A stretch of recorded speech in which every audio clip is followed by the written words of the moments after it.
punya wudu bagi mazhab Syafi'i. Mazhab yang lain tidak harus masuk. Mazhab Syafi'i harus masuk, mazhab yang lain tidak. Ya, tidak harus masuk. Nah, kalau dimasukkan berarti sunnahnya, karena sunnahnya itu harus panjang sampai ke sini, karena nanti ini yang menentukan cahaya di akhirat.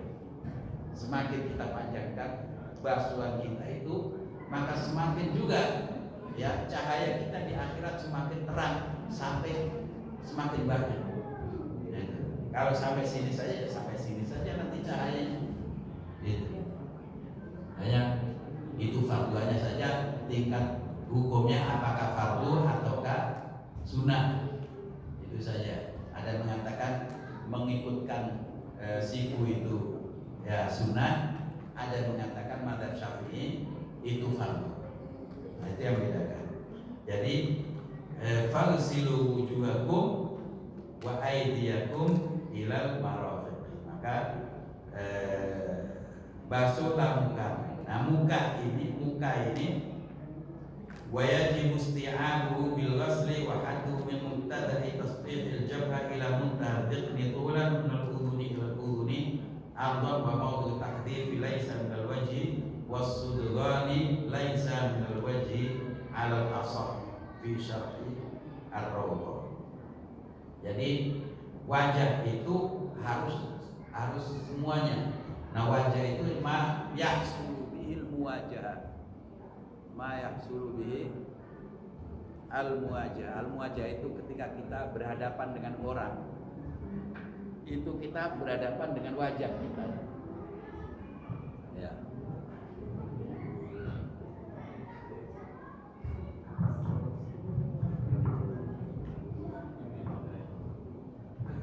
Jadi berhadapan dengan orang itu wajah. Wajah itu maksudnya yang depan. Jadi itu makanya disebutkan mulai dari tempat tumbuhnya rambut dari atas sampai adhiqni, yaitu apa ini? Janggut, sampai janggut. Ya, secara vertikal. Kemudian dari al-udhun ilal udhun arba, jadi secara horizontal dari kuping ke kuping. Nah, kemudian disebutkan sini ya wa mawdu tahdhif laisa minal wajh. Tahdhif itu adalah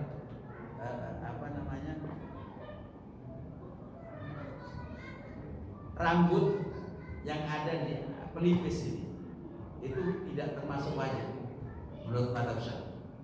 Ya, tidak termasuk wajah. Ya. Kemudian was-sudghani laisa minal wajhi alal asl. Ya, as-sudghan as-sudhu itu ini di atas telinga sini ini. Ya, ini pelipis ya. Pelipis. Ini pelipis ini tidak termasuk wajah. Alal asah menurut qaul yang sahih seperti dalam Ar-Rawdah, seperti dalam kitab Ar-Rawdah. Ar-Rawdah itu kitabnya Imam Nawawi yang mensyarahi juga Al-Muhadzab. Muhadzab itu syarahnya takrib, kemudian takrib itu Muhadzab disyarahi lagi oleh Imam Nawawi lebih luas lagi. Begitu. Jadi intinya ada perbedaan pendapat. Ada yang mengatakan ini masuk wajah, ya, ini pelipis ini masuk wajah. Ada yang mengatakan tidak. Makanya kalau ada orang nggak sampai rambut di pelipis ini, ya, itu dianggap sah. Dalam mazhab Syafi'i dianggap sah. Ya. Kemudian di situ yang masuk dalam wajah tentu alis, lagi bulu mata, kemudian kumis, kemudian ini jenggot. Nah, ini karena ini masuk dalam kategori dhiqnun, yaitu masukin air, ya, masukin air. Kemudian tangan tadi, ya, ilal marafiq, sampai ke siku, tapi bersama dengan marafiq, yaitu bersama dengan siku, sebagaimana kita jelaskan tadi. Wa mashu ba'dir ra'si, dan mengusap sebagian kepala. Nah, mengusap ini kalau madzhab Syafi'i sebagian. Jadi mengusap itu artinya tangan ini basah, kemudian kita usap begini, usap sebagian. Nah, itu fardunya. Nah, menurut madzhab lain, ya, tidak cukup hanya sebagian, tidak cukup, tapi semuanya. Karena mengikuti apa yang ada dalam hadis Rasulullah SAW, bahwa Rasulullah ketika wudu, itu beliau meletakkan tangannya begini, ya, kemudian beliau ke belakang kan begini, kemudian diulang, dibalikkan lagi sampai ke depan. Nah, itu, jadi tangannya basah, kemudian ditempatkan di ujung atau di perbatasan di atas muka itu, kemudian dijalankan ke belakang sampai tofahu, sampai tengkuk, ya, ini sampai tengkuknya, kemudian balik lagi. Nah, itu yang dilakukan Rasulullah.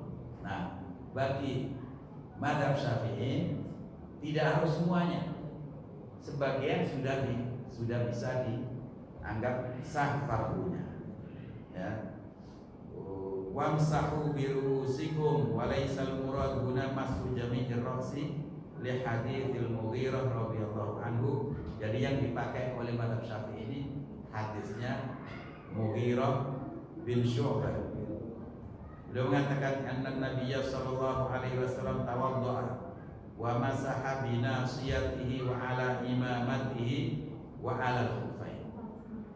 Ya, bahwa Rasulullah sallallahu alaihi wasallam berwudu, lalu beliau mengusap nasiyatihi, itu tempat ubun-ubunnya, diusap ubun-ubunnya, wa ala imamatihi, dan imamah itu yang pakai sorban udengan itu, ya, udengan. Jadi kalau kita pakai kupiah begini, boleh. Kita dalam madzhab ini, madzhab Syafi'i, kita mengusap di atas ubun-ubun ini, kemudian dilanjutkan dengan kopiah, kemudian dari kopiah, balik ke ubun-ubun. Nah, begitu. Apalagi kalau orang pakai belebetan, surbannya panjang, misalnya orang Sudan, surbannya itu 5 meter, kemudian dilubelkan di sini. Nah, nanti kalau sebentar melepas, nah itu capek, nanti baliknya lagi lama, ya, apalagi sholat sudah mulai, lama ya. Makanya, ya, Rasulullah juga dulu seperti itu. Jadi diusap ubun-ubunnya saja, kemudian belakang, ya, itu pakai imamahnya, surbannya, begitu. Kemudian mengusap imamah dan mengusap khuffain. Gimana? Ada dulu, kemudian dilanjutkan. Bisa aja langsung tanya jawab aja. Oh, langsung tanya jawab, ya, setelah adzan dulu, kemudian tanya jawab. Silakan.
dibasuh, ya.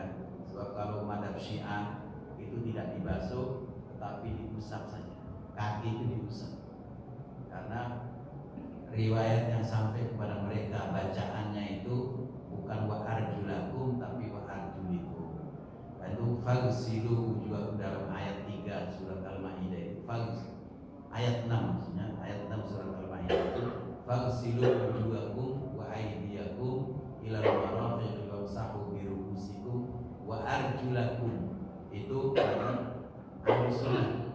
Nah, orang Syiah itu fagsilu wujuhakum wa aydiyakum ilal marafiqi wamsahu bi ru'usikum wa arjulikum. Kalau kita wa arjulakum, mereka wa arjulikum.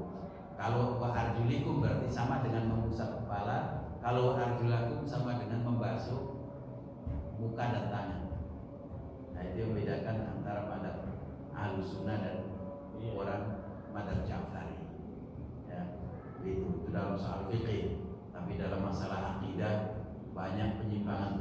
Kalau soal fikih ya no problem, karena masalah furu'iyah. Tapi kalau soal mereka mencaci maki para sahabat, ya sholatnya yang macam-macam, ya nggak sesuai dengan sunnah Rasulullah, itu yang beda lagi itu.